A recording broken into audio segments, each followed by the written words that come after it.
Hello guys, once again welcome back to your own YouTube channel simple and smart study. So आज का हमारा topic है हमने इससे पहले वाला टॉपिक किया था आपका एसआई यूनिट। आज का हमारा टॉपिक है साउंड, मोशन और लाइट, जो कि आपका फिजिक्स सेक्शन से हैं, साइंस के।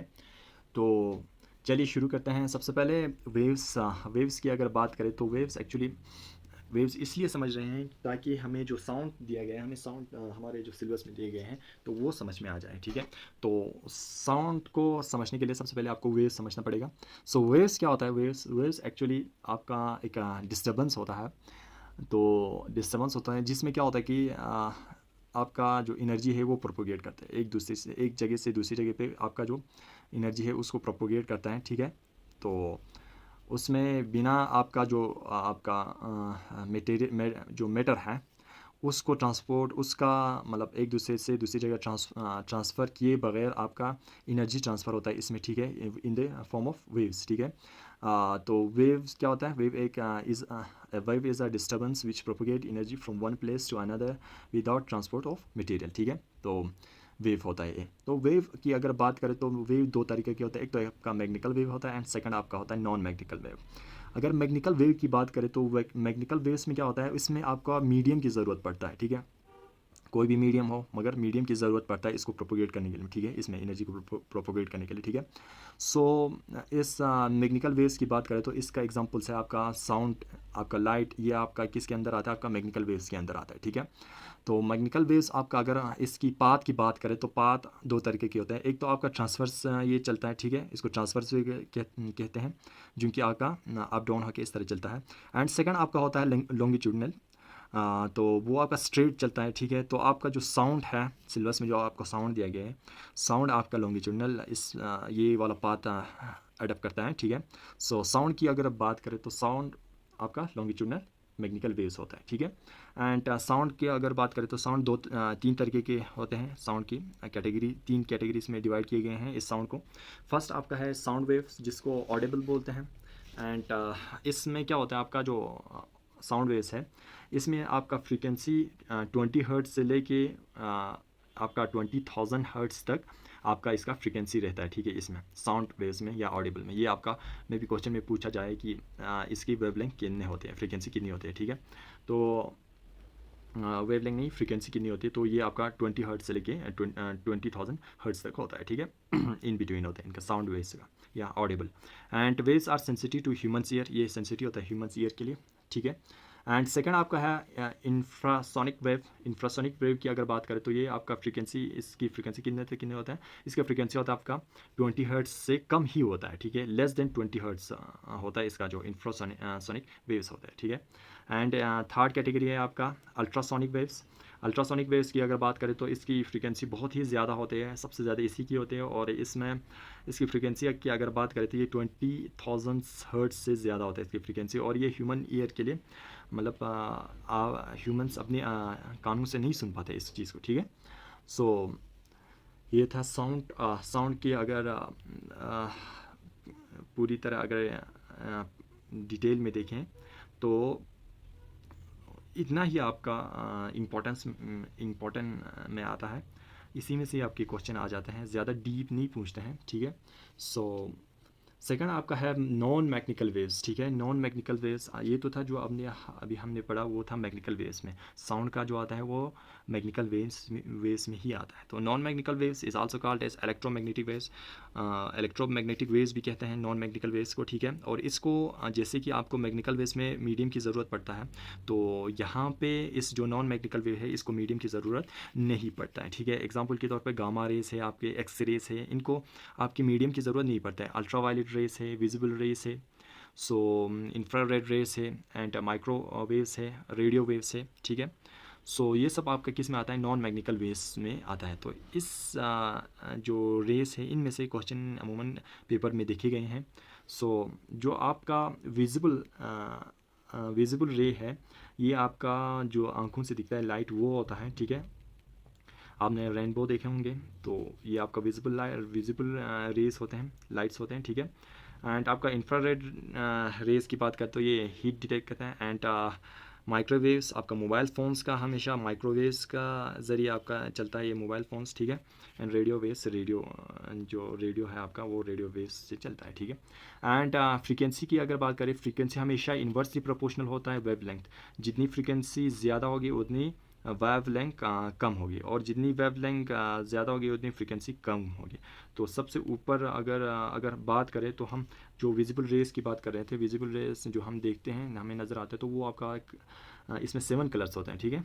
तो एक विप ग्योर, ठीक है। तो वायलेट, वी फॉर वायलेट, ये सबसे ज़्यादा हाई फ्रिक्वेंसी होता है इसका, ठीक है, जो वायलेट कलर होता है। सो ये में भी क्वेश्चन पूछा जाए कि हाई फ्रिक्वेंसी किसका होता है, तो ये आपका होता है वायलेट का, ठीक है। एंड और सबसे कम फ्रीक्वेंसी किसका होता है आपका, रेड, इंफ्रारेड का, ठीक है। एंड सबसे ज़्यादा वेव लेंथ किसका होता है आपका, वेव लेंथ किसका होता है सबसे ज़्यादा, इंफ्रारेड का आपका सबसे ज़्यादा वेव लेंथ होता है, क्योंकि आपको पहले बताया था कि frequency is inverse proportional to wave length, ठीक है। अब जब इसका वेव लेंथ ज़्यादा है तो फ्रीक्वेंसी बहुत ही कम होगा, ठीक है। तो इसका जो वायलेट है इसका हाई फ्रीक्वेंसी है तो वेव लेंथ लो होगा, कम होगा, ठीक है। सो आप इसको याद करेंगे विबगोर। एंड कंसेप्ट, जो कंसेप्ट है, ये कंसेप्ट इसको किसने इंट्रोड्यूस किया गया था, मैक्सवेल के द्वारा आपका इंट्रोड्यूस किया गया था, ठीक है। तो हम ज़्यादा डीप नहीं पढ़ रहे हैं ताकि हमारा जो क्वेश्चन है वो निकल जाए, हम उतने ही पढ़ रहे हैं। सो क्वेश्चन आपके इसी में से ही निकल जाएंगे। आपके जो अभी हमने नॉन मैग्नेटिकल वेव्स पढ़े हैं, तो उसमें एग्जांपल के तौर पे आपको बताया था कि मैंने gamma rays, X rays, ultraviolet rays, visible radiations या इंफ्रारेड रेडिएशंस या माइक्रोवेव्स और रेडियो वेव्स जो, तो उनको किसने डिस्कवर किया था वो देखते हैं। मे भी क्वेश्चन इसमें से पूछा जाए कि गामा रेस वास डिस्कवर्ड बाय कह के, ऐसा कुछ ज़्यादातर अमूमन क्वेश्चंस आते हैं JKSSB के पेपर्स में बहुत सारे देखे गए हैं। तो गामा रेस जो है हमारा, वो किसने ये डिस्कवर किया था, हेनरी बेक्यूरेल ने आपका इन्वेंट किया था गामा रेस को।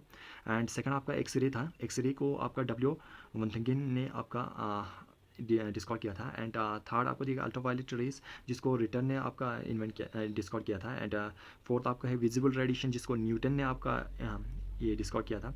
इंफ्रारेड रेड रेस जिसको हर्शल ने आपका इन्वेंट किया था। एंड सेकंड लास्ट है आपका माइक्रोवेव से, जिसको हेनरिच हर्ट्ज के द्वारा आपका इन्वेंट ये डिस्कवर किया था। एंड लास्ट है आपका रेडियो वेव्स, जिसको माइक्रोनिक के द्वारा आपका डिस्कवर किया था, ठीक है। और एग्जामिनेशन पॉइंट ऑफ व्यू से पढ़ रहे हैं तो हम थोड़ा स्टैटिस्टिकल ज़्यादा पढ़ रहे हैं, ठीक है, नॉलेज को ज़्यादा देख रहे हैं। यूनिट ऑफ लॉर्डनेस जो है वो क्या होता है, वो बेल या फ़ोन होता है, ठीक है। मे भी क्वेश्चन पूछा जाए कि यूनिट्स में, यूनिट ऑफ लॉर्डनेस में बेल या फ़ोन होता है, ठीक है। एंड उसके बाद है अगला हमारा है मोशन। मोशन किसी भी चीज़ के मूव करने को हम मोशन कहते हैं। तो इसमें दो तरीके के होते हैं, एक तो स्केलर क्वांटिटी होता है, दूसरा वेक्टर क्वांटिटी होता है। स्केलर क्वांटिटी की बात करें तो इसमें क्या होता है, ये क्वांटिटी उसको कहते हैं जिसमें आपका मैग्नीट्यूड तो हो मगर डायरेक्शन नहीं होता है इसमें, ठीक है, इन क्वांटिटीज़ में, ठीक है। जैसे कि एग्जांपल मास है, इसका मैग्नीट्यूड होता है मगर डायरेक्शन नहीं होता है, ठीक है। एंड स्पीड है आपका, इसमें मैग्नीट्यूड होता है, इसमें डायरेक्शन नहीं होता है। इसी तरह ये आपका वॉल्यूम है, वॉक है, टाइम है, पावर है, एनर्जी है, ठीक है। तो क्वेश्चन ऐसे आते हैं, अमूमन देखे गए हैं कि इनमें से मतलब क्वेश्चन दिए जाते हैं कि इनमें से कौन सा स्केलर क्वांटिटी है, ठीक है। सो उनके द्वारा ऑप्शन दिए जाते हैं, मे बी उसमें पावर दिए गए हो, मे बी स्पीड दिए गए हो या वॉल्यूम दिए गए। तो जो स्केलर क्वांटिटी होता है वो क्या होता है, उसके में आपका मैग्नीट्यूड होता है मगर उसका डायरेक्शन नहीं होता है, ठीक है। पावर का आपका मैग्नीट्यूड तो होता है मगर डायरेक्शन नहीं होता है, ठीक है। काम का आपका एक मैग्नीट्यूड होता है मगर डायरेक्शन नहीं होता है, किस डायरेक्शन में काम कर रहे हैं वो नहीं होता, आपका मैग्नीट्यूड होता है, ठीक है। एंड सेकंड आपका क्वांटिटी होता है वेक्टर क्वांटिटी। वेक्टर क्वांटिटी की बात करें तो इसमें दोनों होता है, एक तो मैग्नीट्यूड भी होता है, सेकंड आपका डायरेक्शन भी होता है। और ये ट्रेंगुलर लॉ, एक लॉ है, तो आपको इन सब के बारे में पढ़ने की ज़रूरत नहीं है। ट्रेंगुलर लॉ आप याद रखिए, ट्रेंगुलर लॉ को जो फॉलो करता है सो वो आपका वेक्टर क्वांटिटी होता है, ठीक है। इसमें आपका डिस्प्लेसमेंट होता है। डिस्प्लेसमेंट की बात करें तो अगर डिस्प्लेसमेंट हमेशा मतलब कभी भी ज़ीरो नहीं होता है, क्योंकि वो डिस्प्लेस होता है एक जगह से, डायरेक्शन होता है इसमें, ठीक है। मैग्नीट्यूड तो होता ही है, उसके साथ साथ आपका डायरेक्शन भी होता है। तो ये डिस्प्लेसमेंट क्या होता है आपका वेक्टर क्वांटिटी। उसी तरह वेलोसिटी है, एक्सेलरेशन है, फोर्स है, मोमेंटम है, टॉर्क गिव एक फोर्स होता है, ये आपका वेक्टर क्वांटिटी में आता है, ठीक है। सो कुछ SI यूनिट्स हैं इसके बाद, जैसे कि स्पीड्स का आपका SI यूनिट्स है आपका मास पर सेकंड, वेलोसिटी का आपका है मास पर सेकंड, एक्सेलरेशन का है मास पर सेकंड स्क्वायर, एंड लास्ट में आपका मोमेंटम जो कि आपका किलोग्राम पर सेकंड के SI यूनिट होता है, ठीक है, मोमेंटम का। एंड मोशन की अगर हम बात कर रहे थे तो मोशन की मेनली फोकस करने वाली चीज़ है कि आपका मोशन में लॉ है, 3 लॉज दिए गए हैं जिनको आपका न्यूटन्स के द्वारा दिए गए थे, ठीक है। सो न्यूटन्स लॉ ऑफ मोशन भी कहते हैं। तो इसको इस्टेब्लिश किया था जो न्यूटन के द्वारा, उनकी एक बुक है प्रिंसिपिया इन 1687 में। इनका एक बुक था प्रिंसिपिया, इसमें इन्होंने मेंशन किया था ये न्यूटन्स लॉ ऑफ मोशन, ठीक है, 1687 में। आप ये याद रखेंगे, ठीक है, बुक का नाम और डेट। सो लास्ट की अगर बात करें तो मोशन की 3 लॉ है, पहले भी बताया मैंने आप लोगों को। तो फर्स्ट लॉ क्या कहता है, आल्सो नोन एज गैलीलो और लॉ ऑफ इनर्शिया। इस जो न्यूटन्स लॉ ऑफ मोशन है इसको गैलीलो भी कहते हैं और लॉ ऑफ इनर्शिया भी कहते हैं। क्वेश्चन में भी इस तरह पूछा जाए Newton's law is also called as, तो उसमें कुछ ऑप्शन दिए गए, उसमें इनर्शिया, लॉ ऑफ इनर्शिया भी होगा, तो मे बी या गैलीलो दिए हुए हैं, तो ये आपका न्यूटन लॉ ऑफ मोशन को कहते हैं। तो आप वहाँ पे ऑप्शन लॉ ऑफ इनर्शिया लेंगे, ठीक है। So first law of motion क्या कहते हैं, every body maintains it is in initial state of rest और motion which with uniform speed on a straight line unless an external force act on it।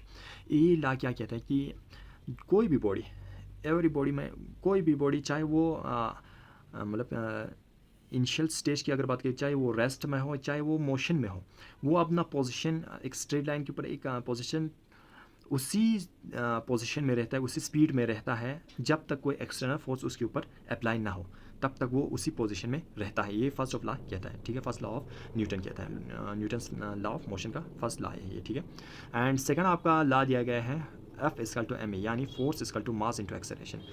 ये क्या कहता है कि the rate of change in momentum of a body is directly proportional to apply force on the body and takes place in the direction of force, ठीक है। अब ये F equal to ma, ये जो फोर्स है वो किसके बराबर है, mass in force equal to mass into acceleration. अब rate of change momentum of a body वो डायरेक्टली प्रोपोर्शनल है, जितना आपका फोर्स मतलब अप्लाई फोर्स के डायरेक्टली, जितना ज़्यादा फोर्स होगा उतना ज़्यादा आपका rate of change of momentum हो जाएंगे, ठीक है, बॉडी के चेंज आएंगे, उसकी रेट में चेंज आएंगे, जितना ज़्यादा आपका फोर्स होगा उतना ज़्यादा चेंज आएंगे, ठीक है। ये कहता है आपका सेकंड लॉ ऑफ मोशन, ठीक है। एंड आगे है हमारा third law of motion. Third law of motion की अगर बात करें तो ये क्या है, third law, to every action there is equal and opposite reaction, ठीक है। तो हर किसी एक्शन का एक जैसा इक्वल और अपोजिट बराबर अपोजिट रिएक्शन होता है, ठीक है। ये कहता है थर्ड लॉ ऑफ मोशन, ठीक है। तो ये तो था आपका मोशन के बारे में, मतलब इसके बाद है अगला हमारा है लाइट। सो हमारा अगला है लाइट। लाइट की अगर बात करें तो सबसे पहले यूनिट ऑफ लाइट क्या होता है, कैंडल।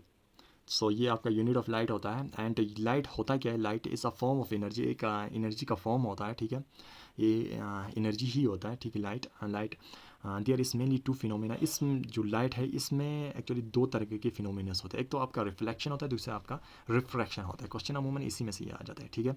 सो रिफ्लेक्शन की बात करें तो रिफ्लेक्शन क्या होता है, angle of incident is always equal to angle of reflection. जो एंगल ऑफ इंसिडेंट है वो हमेशा एंगल ऑफ रिफ्लेक्शन से बराबर होता है, ठीक है। ये एंगल ऑफ जो इंसिडेंट है यहाँ से जो आ रहा है, यहाँ पे जो एंगल बन रहा है, ये हमेशा एंगल ऑफ रिफ्लेक्शन के बराबर होता है, ये आपका रिफ्लेक्शन कहलाता है। क्वेश्चन में भी पूछा जाए कि रिफ्लेक्शन एक्चुअली होता है क्या है, तो ये क्या होता है, एंगल ऑफ इंसिडेंट जो है वो इक्वल टू आपका एंगल ऑफ रिफ्लेक्शन होता है, उसी को हम रिफ्लेक्शन कहते हैं, ठीक है।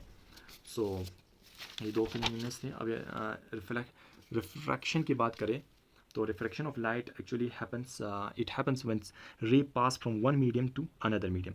अब वो रिफ्लेक्शन था, अब ये रिफ्रैक्शन है। रिफ्रैक्शन होता है क्या, ये फिनोमेना एक्चुअली इस ये तब होता है जब आपका रेस पास हो जाता है एक मीडियम से दूसरी मीडियम से, ठीक है।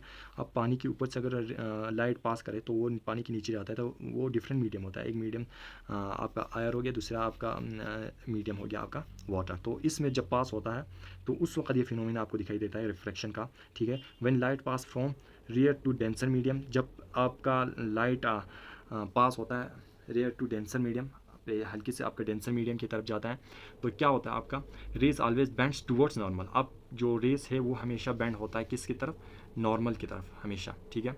आपका ये आपका नॉर्मल था, ठीक है, लेंथ। एंड आपका जो रेयर मीडियम था, यहाँ से आपका जो लाइट आ गया, रेज आ गया, वो यहाँ पे आके आपके यहाँ से डेंसर मीडियम की तरफ जब जाता है तो यह हमेशा बेंड होता है आपका इसकी तरफ, टुवर्ड नॉर्मल की तरफ, इस तरफ जाता है, ठीक है, हमेशा। कब, जब रेयर से डेंसर मीडियम की तरफ आपके जब लाइट पास होता है, रेस पास होता है तो ठीक है। एंड सेकंड इसमें होता है आपका जब रेस पास होता है, लाइट पास होता है डेंसर टू रेयर मीडियम।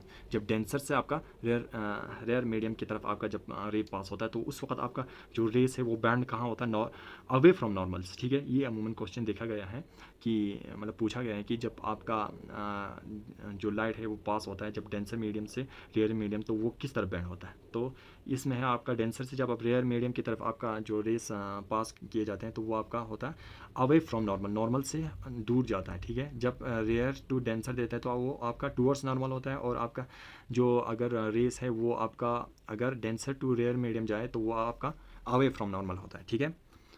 तो ये था आपका रिफ्रैक्शन। एंड इसमें कुछ इंपॉर्टेंस रहते हैं, जैसे कि आपके मिरर से क्वेश्चन आते हैं लाइट में। तो मिरर्स आपको पता है शीशे जिसे कहते हैं, तो ये आपका मेनली दो तरीके के होते हैं, टू टाइप्स ऑफ मिरर्स होते हैं। एक तो आपका प्लेन होता है, प्लेन मिरर, दूसरा आपका स्फेरिकल मिरर होता है, ठीक है। एंड प्लेन मिरर की अगर बात करें तो plane mirrors are simple a mirror which does not reflects and a rays of light pass complete through it.